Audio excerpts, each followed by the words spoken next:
আসসালামু আলাইকুম, কেমন আছেন সবাই? আশা রাখি সবাই ভালো আছেন। সংযুক্ত আরব আমিরাত আবুধাবি ইসাদুন টাইপিং সেন্টার থেকে আমি আজকে 1 মে 2025 বাংলাদেশ ন্যাশনালিটিদের আউটসাইড এবং ইনসাইডের বিষয় আপডেটগুলো দিতে চাচ্ছি। সংযুক্ত আরব আমিরাতে বাংলাদেশিদের জন্য ইনসাইডে ভিসা ট্রান্সফার নর্মাল ক্যাটাগরি বা লেবার ক্যাটাগরি এখনও আগের মতো আছে, এখনও ভিসাটা ওপেন হয়নি। শুধুমাত্র দুবাইতে আমরা হাই প্রফেশনের ভিসা অর্থাৎ মাস্টার্স ডিগ্রি সার্টিফিকেট দিয়ে এখনও আমরা ভিসা মোটামুটি করতে পারছি।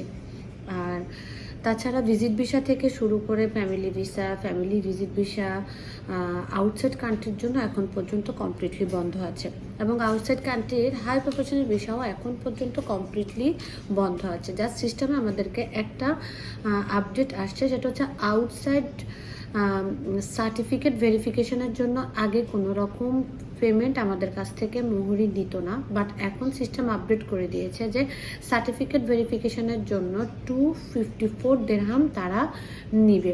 যতবার আমরা সার্টিফিকেট ভেরিফিকেশান করব ততবারই হচ্ছে যে আমাদের কাছ থেকে 254 অর্থাৎ 254 দিরহামের একটা ট্রানজ্যাকশান করে আমাদেরকে সার্টিফিকেট ভেরিফাই করতে হবে।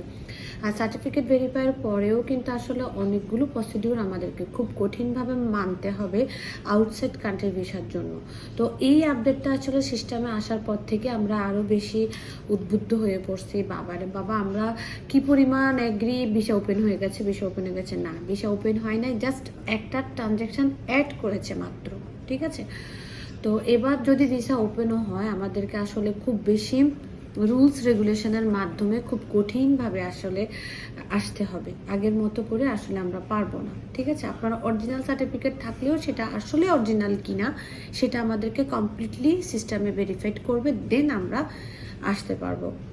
এখন পর্যন্ত আজ 1 মে 2025 এখন পর্যন্ত আউটসাইড কান্ট্রির ভিসা স্টপ আছে। সবাই সুস্থ থাকবেন, ভালো থাকবেন, আজকে এতটুকুই।